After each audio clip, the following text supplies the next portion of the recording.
என் அன்பார்ந்த ஆசிக் தோழர் நேயர்களே, கடந்த 20-30 ஆண்டுகளாக தொழில்நுட்ப வளர்ச்சி என்பது அசுர வேகத்தில் வளர்ந்துருக்கு.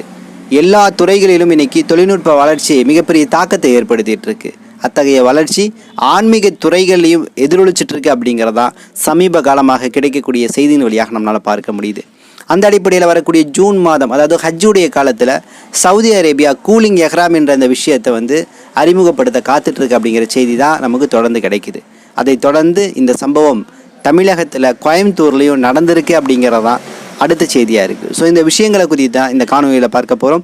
பார்ப்பதற்கு முன்னாடி நமது ஆசிக் தோழர் என்ற இந்த சேனலை மறக்காமல் சப்ஸ்கிரைபர் செய்து உங்கள் உறவினர்களுக்கும் நண்பர்களுக்கும் இந்த செய்தியை பகிருங்க. மறக்காமல் கீழே இருக்கக்கூடிய பெல் ஐக்கானை கிளிக் பண்ணுங்கள். இதன் வழியாக நமது செய்திகள் உடனுக்குடன் உங்களை வந்தடையும். வாங்க செய்திகளுக்குள்ளே போவோம். என் பேரன்பு மிக்க தோழர்களே, தொழில்நுட்ப வளர்ச்சி இன்றைக்கி எல்லா துறைகளிலும் எதிரொலிச்சிட்ருக்கு. ஒரு தபால் நிலையம் சென்று அந்த தபால் நிலையத்தில் எழுதி செய்திகளை கடிதங்கள் வாயிலாக அனுப்பிட்டு இருந்தோம். இன்றைக்கி எளிமையான முறையில் வாட்ஸ்அப்பில் செய்தி அனுப்புகிறோம், வாய்ஸ் கால் பண்ணுறோம்.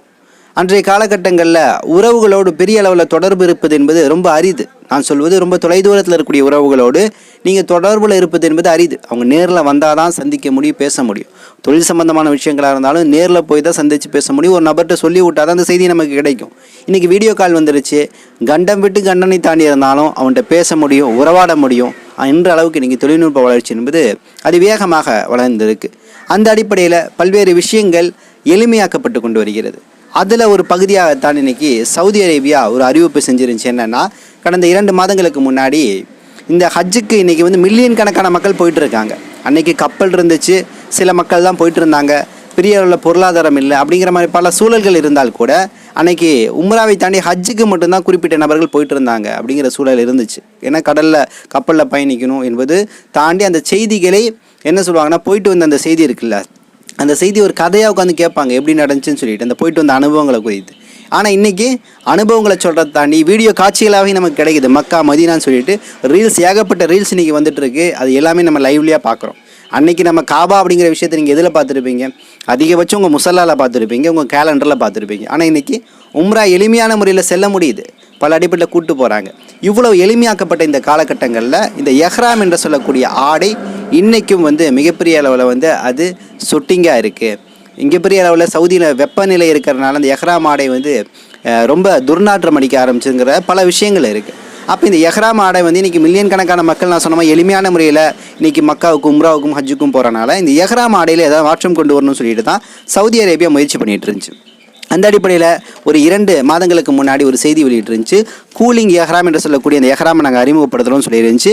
இந்த எஹ்ராமை பார்த்தீங்கன்னா அங்கே இருக்கக்கூடிய பிரேயர் என்று சொல்லக்கூடிய கம்பெனி தான் இந்த கூலிங் எஹ்ராமை இன்றைக்கி தயாரிச்சிருக்கு. தயாரித்து கிட்டத்தட்ட அதோடைய டெஸ்டிங் லெவல் எல்லாமே ஃபைனல் பண்ணி ஃபினிஷிங் ஸ்டேஜில் வச்சுருக்கு. இன்ஷால்லா வரக்கூடிய ஜூன் மாதத்தில் ஹஜ்ஜுடைய காலத்தில் சவுதி ஏர்லைன்ஸ் இருக்குல்ல, அந்த ஏர்லைன்ஸ் வழியாக வரக்கூடிய ஹாஜிகளுக்கு இதை விநியோகம் செய்யலாம்னு முடிவு பண்ணியிருக்கு. இதோடைய ரேட் என்ன அப்படிங்கிற விஷயங்கள் எதுவுமே இன்னும் ஃபைனலைஸ் பண்ணல. ஆனால் ஹஜ்ஜுடைய காலத்திலிருந்து இந்த கூலிங் எஹ்ராமை நாங்கள் வரக்கூடிய ஹாஜிகளுக்கு கொடுக்க போகிறோம்னு சொல்லக்கூடிய அறிவிப்பை வெளியிட்டிருக்கிறாங்க. ஸோ இந்த கூலிங் எஹ்ராமை பற்றி நீங்கள் தெரிஞ்சுக்கணுன்னா, இந்த கூலிங் எஹ்ராமுடைய தன்மை என்னன்னு கேட்டிங்கன்னா, உங்கள் உடம்புல சொட்டிங் ஆகுதுன்னு வைங்களே, அப்போ என்னென்னா அந்த வேர்வை துளியை உடனடியாக உறிஞ்சி அதை உலர வைக்கும். அப்போ அந்த எஹ்ராமை பொறுத்த வரைக்கும் ரொம்ப சாஃப்டாக இருக்கும். உங்களுக்கு உள்ளுக்குள்ளே ஒரு கூலிங் இருக்கிற மாதிரி இருக்கும். அப்போ சவுதியுடைய வெப்பநிலைக்கு இந்த எஹ்ராம் கூலிங்கே இருக்கிறனால என்ன ஆகுதுன்னு கேட்டிங்கன்னா, நீங்கள் தவாப் செய்யும் போது உங்களுக்கு பெரிய அளவில் இது சிரமம் ஏற்படுத்தப்படாது அப்படின்னு சொல்லப்பட்டிருக்கு. ஏன்னா நான் உம்ரா போகக்கூடிய காலத்தில் கூட இங்கே எஹ்ராம் வாங்கினேன். கிட்டத்தட்ட ஒரு 500 ரூபாய்க்கு எஹ்ராம் வாங்கினேன். அந்த எஹ்ராமை நான் அணிஞ்சிட்டு அங்கே போகக்கூடிய சமயத்தில் பல எஹ்ராம்கள் மாற்றக்கூடிய சூழல் இருந்துச்சு. ஒரு நாளைக்கு 2 முறை கூட நம்ம துவைக்கணும்.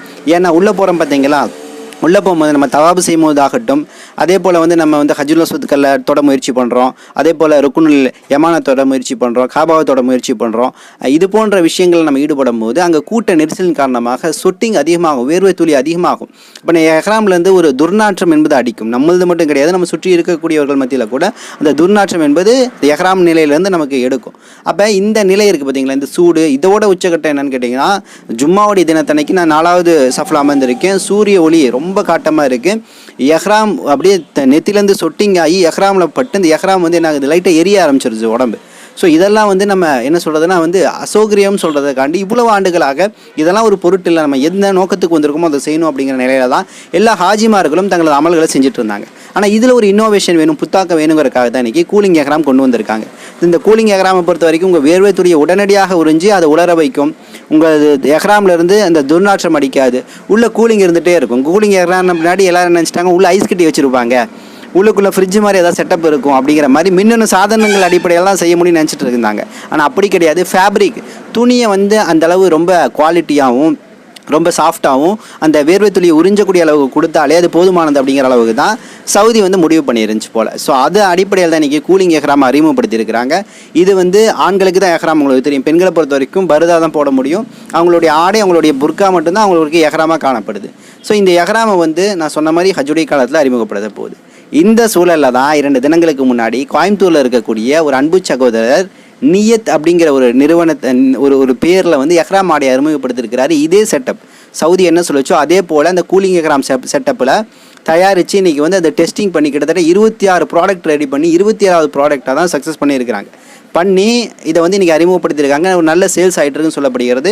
ரேட்டு ரொம்ப லோ ரேட்னா 800ன்னு சொல்கிறாங்க, சில ரேட்டு 1500 1600 சொல்லிட்டு சில விஷயங்கள் வச்சுருக்காங்க போல இருக்குது. ஸோ இந்த நிறுவனத்தை நடத்தக்கூடியவர் யாருன்னு கேட்டிங்கன்னா தான் உங்களுக்கு மிகப்பெரிய என்ன சொல்ல ஆச்சரியமாகும். இவருடைய பேர் வந்து ஸ்ரீராம். ஆச்சரியமாக இருக்குல்ல, ஸ்ரீராம் எஹ்ராம். பார்த்தீங்களா, ராமுங்கிற பேர் வந்து இந்துக்களையும் முஸ்லீம்களையும் எந்தளவு ஒற்றுமைப்படுத்துதுன்னு பாருங்கள். அவர் தயாரித்த அந்த நிறுவனத்துடைய தலைவர் பேரும் ஸ்ரீராமு. நிறுவனத்துடைய பேர் என்ன வச்சுருக்கிறாங்க, நியத்துன்னு வச்சுருக்கிறாங்க. எஹ்ராம் ராம்னு முடியுது. அப்போ எவ்வளோ ஒரு ஒற்றுமை ஏற்படுத்தக்கூடிய நிலை உருவாயிருக்கேன். அந்த விஷயத்தை கேள்விப்பட்டோம்னா அவ்வளோ சந்தோஷம்.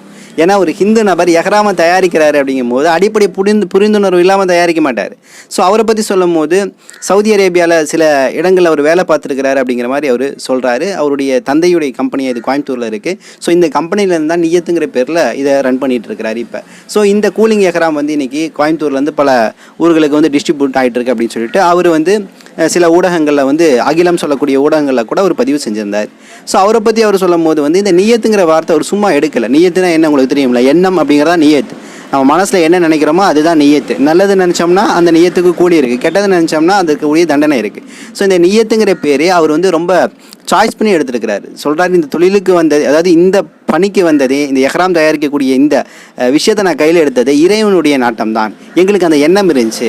ஸோ இந்த எண்ணம் தான் எங்களுக்கு இந்த நிலையை நோக்கி கொண்டு போயிருக்கு. ஸோ இந்த எண்ணத்திற்கு எண்ணம் நான் சொல்ல தான் என்னுடைய பையனோட பேசும்போது எண்ணத்துக்கு அரபியில் நீயத்துன்னு சொல்லுவாங்க அப்படின்னு சொல்லிட்டு தான் இந்த நிறுவனத்துக்கு நீயத்து அப்படின்னு சொல்லிட்டு இன்றைக்கி வந்து வச்சுருக்கிறாங்க. ஸோ நீயத்து வச்சு தான் நம்ம எஹ்ராமும் கட்டுவோம். அப்போ இல்லை இந்த வார்த்தையில் பல பொருள்கள் நமக்கு வந்து அடங்குது. ஸோ இன்றைக்கி இந்த செயலில் ஈடுபட்டு இருக்கக்கூடிய அந்த ஸ்ரீராம் என்று சொல்லக்கூடிய தோழருக்கு வாழ்த்துக்களும் பாராட்டுகளும். சங்கிகளுக்கு கொஞ்சம் இதை கேட்கும் போது வயிற்று எரிச்சலாக இருக்கும். என்னடா ஸ்ரீராம் இன்றைக்கி வந்து எஹ்ராம் தயாரிக்கிறாரு அப்படிங்கிற மாதிரி வயிற்றுச்சலில் இருக்கலாம். இருந்துட்டு போட்டும், நமக்கு தேவை ஒற்றுமை என்னும் கயிறை நம்ம பற்றி பிடிச்சிருக்கணும், ஒரு காலம் பிரிந்து விடக்கூடாது அப்படிங்கிற அந்த ஹதீஸின் அடிப்படையில் தான் நம்ம என்ன பண்ணுறோம், அனைத்து சமுதாய மக்களோடு இணங்கி இன்றைக்கி வாழ்ந்துட்டுருக்கோம்.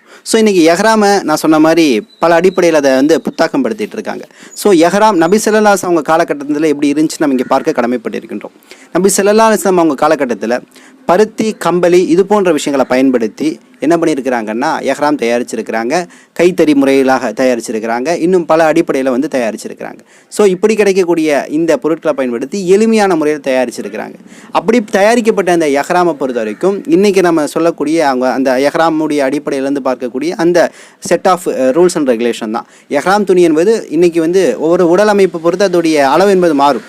மேக்ஸிமம் 2.5 மீட்டர்லேருந்து 2 to 2.5 மீட்டர் வரையும் அந்த துணிகள் இருக்கும். வெள்ளை துணி தான் 2 துணி இருக்கும், 2 துணிகள் இருக்கும். அந்த 2மே தைக்கப்படாத துணிகளாக இருக்கும். ஸோ இந்த தைக்கப்படாத எஹ்ராம் துணி இருக்குல்ல, இந்த எஹ்ராம் துணியை தான் நம்ம என்ன பண்ணணும்னா உம்ரா செய்யும் போதும் சரி, ஹஜ்ஜு செய்யும் போதும் சரி, அதை வந்து நம்ம பயன்படுத்த கடமைப்பட்டு இருக்கின்றோம். ஸோ இந்த எப்படி அணியணும் அப்படிங்கிற விஷயங்கள் பல நபர்களுக்கு தெரியும், சில நபர்களுக்கு தெரியாது. எஹ்ராம் துணியை பொறுத்த வரைக்கும் நம்மளது அந்த குறிப்பிட்ட மீகாத்துடைய எல்லை வந்த பின்னாடி அந்த இடத்துலேருந்து அணிவாங்க சில பேர் ஏர்போர்ட்லேருந்து எஹ்ராம் அணிஞ்சு அதற்கான நியத்து வைத்து தொழுது கொண்டு கிளம்பி விட்டு அங்கேருந்து தல்பியா ஓத ஆரம்பிச்சிருவாங்க. தல்பியா அவங்களுக்கு தெரியுமில்ல, லப்பைக் அல்லாஹும்ம லப்பைக் லப்பைக் லா ஷரீக லக்க லப்பைக் இன்னல் ஹம்த வன் நிஅமத லக்க வல் முல்க் லா ஷரீக லக் அப்படிங்கிற இந்த வார்த்தை நம்ம காபாவை நோக்கி கிளம்பிட்டோம், அல்லாஹ்வுடைய இல்லத்தை பார்க்க போகிறோங்கிற அந்த மகிழ்ச்சியில் வந்து மகிழ்ச்சியோடு நம்ம என்ன பண்ணுறோம், எஹ்ராம் அணிஞ்சு நம்ம 2 ரகா தொழுது முடித்த பின்னாடி நியத்து வைத்த பின்னாடி நம்ம அதை தல்பியா சொல்லிவிட்டு நம்ம போவோம். அப்படி போகும்போது நம்ம ஃப்ளைட்டில் போகிறோம் அப்படின்னா அந்த ஃப்ளைட்டில் போகும்போது உலகத்தில் எந்தெந்த பகுதியிலேருந்து வர்றாங்களோ அந்த பகுதியில் வரக்கூடியவர்களுக்கு ஒரு மீகாத்துடைய எல்லை இருக்குது, அதாவது அந்த நியத்துடைய எல்லை. நீங்கள் எஹ்ராம் ஆடை அணிந்து கொண்டு போகும்போது அந்த எல்லை வந்த பின்னாடி நீங்கள் நியத்தை வச்சுக்கலாம். இப்போ இந்தியாவிலேருந்து போகிறவங்களுக்கு எலம்லம் அப்படின்னு சொல்லுவாங்க. ஸோ அந்த இடத்த கிராஸ் பண்ணும்போது ஃப்ளைட்லேயே அனௌன்ஸ் பண்ணப்படும். ஸோ நீங்கள் முழிச்சிருந்தீங்க அப்படின்னா நீங்கள் அங்கே நீங்கள் ஒரு முறை நியத்து சொல்லிக்கலாம். ஒருவேளை நீங்கள் நியத்தை அங்கே சொல்லலை, முன்கூட்டியே நீங்கள் எஹ்ராம் அணிஞ்சு நியத்தை வச்சுட்டீங்கனாலும் போதுமானது. ஆனால் அந்த எல்லையிலிருந்து தான் என்ன ஆகுதுன்னா உங்களுக்குரிய அந்த எஹ்ராம் உடையோடு நீங்கள் செய்யக்கூடிய உம்ரா அல்லது ஹஜ்ஜுடைய அந்த நிலை என்பது உங்களுக்கு கடமையாகுது. ஸோ எஹ்ராம் ஆடையை பொறுத்த வரைக்கும் நான் சொன்ன மாதிரி 2 துணிகள் தான், அதுவும் தைக்கப்படாத துணிகள். எஹ்ராம் ஆடை அணிஞ்சிட்டோம் அப்படின்னா என்னென்ன ஹராம் அப்படின்னு உங்களுக்கு தெரியும். உங்கள் மனைவி உங்களுக்கு ஹராம், நீங்கள் அத்தர் போடக்கூடாது, தலைக்கு தொப்பி அணியக்கூடாது, வாசனை திரவங்கள் போடக்கூடாது.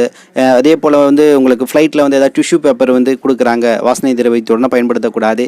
இறங்கி உங்களுடைய ரூமுக்கு போகிறீங்க, அங்கே ஏதாவது வாசனை திரவியங்கள் இருக்குது, ஹேண்ட் வாஷ் இருக்குதுன்னா அதை பயன்படுத்தக்கூடாது. ரொம்ப கவனமாக இருக்கும். அதே போல் எஹ்ராம் நிலையில் நம்ம உம்ரா செய்யக்கூடிய நியத்தோடு போயிட்டுருக்கோம் அப்படின்னு கேட்டிங்கன்னா தவாபு செய்யக்கூடிய நேரத்தில் அங்கே இருக்கக்கூடிய ஹஜ்ருல் அஸ்வத் கல் ஆகட்டும் அல்லது மக்காமி இப்ராஹிம் ஆகட்டும், இதில் அத்தர்லாம் பூசியிருப்பாங்க. ஸோ அதை நீங்கள் தொட்டிங்கன்னா முறிஞ்சிடும் அப்படின்னு சொல்லக்கூடிய கருத்துக்களும் ஆளுங்கள் மத்தியில் இருக்குது. ஸோ இது எதுவுமே நம்ம ஈடுபடக்கூடாது. இதில் எஹ்ராம் ஆடையுடைய பேணுதல் என்பது அதிகமாக இருக்கும். அதே போல் பார்த்திங்கன்னா இஃப்திபா அப்படின்னு சொல்லுவாங்க. என்னென்னா எஹ்ராம் நீங்கள் அணிஞ்சிட்டு போகும்போது இந்த எஹ்ராம் துணி இருக்குல்ல, இந்த துணியை முதல் 3 சொத்துக்களுக்கு பார்த்திங்கன்னா வலது புஜம் தெரிவது போல் அதை காட்டிட்டு தான் நம்ம தவாபு செய்யணும். அதாவது நம்ம ஹஜ்ருல் அஸ்வத் கல்ல கையை தூக்கி பிஸ்மில்லாஹ் அல்லாஹ் அக்பர்னு ஆரம்பிக்கிறோம். அங்கே ஆரம்பிக்கிறது 3 முறை, அதாவது ஒரு சுற்று ஆரம்பித்து மறுபடியும் ஹஜ்ருல் அஸ்வத் கல்ல முடிக்கிறீங்க, 1 ஆச்சு. இது போல் 3 நீங்கள் முடித்த பின்னாடி அந்த 3ஆவது முறைக்கு அப்புறம் 4ஆவது முறை நீங்கள் என்ன பண்ணலாம், வலது புஜ தோலில் நீங்கள் ஓப்பன் பண்ணி வச்சுருந்த அந்த இஃப்திகா என்று சொல்லக்கூடிய அந்த நிலையிலேருந்து நீங்கள் மூடி வச்சுக்கலாம். அப்போ முதல் 3 சுற்றுக்கு உங்களது வலது புஜம், அதாவது இந்த வலது புஜம் துணி இறக்கி விட்டு நீங்கள் இந்த அக்குள்குள்ளே அப்படி வச்சு காட்டியிருக்கணும் வலது புஜத்தை. அதுக்கப்புறம் 4ஆவது ரவுண்டில் நீங்கள் மறைச்சிக்கலாம்.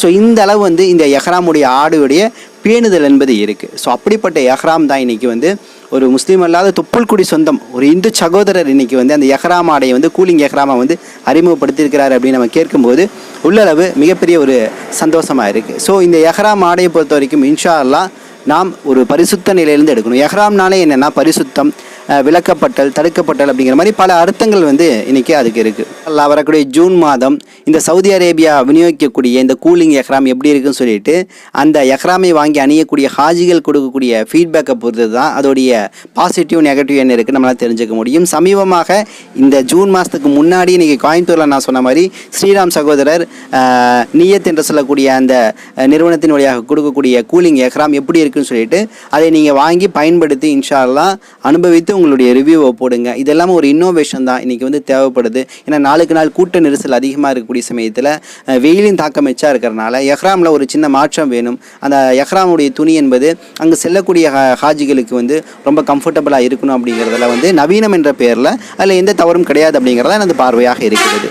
ஸோ இன்ஷா அல்லாஹ் துவா செய்யுங்கள். ஒவ்வொரு நபர்களும் உம்ரா ஹஜ்ஜை செய்யக்கூடிய வாய்ப்பை அல்லாஹ் தொடர்ந்து கொடுக்கணும். மவுத் வரையிலும் பல முறை காபத்துல்லாவை கண்குளர பார்க்கணும் அப்படிங்கிற நியத்தோடு இன்ஷா அல்லாஹ் நம்ம வாழ்க்கையில் செயல்படுவோம். இன்னும் சில தகவல்களை திரட்டிக்கொண்டு இன்ஷா அல்லாஹ் விரைவில் உங்களை சந்திக்கின்றேன். நன்றி. அஸ்ஸலாமு அலைக்கும் வரஹ்மத்துல்லாஹி வபரகாத்துஹு.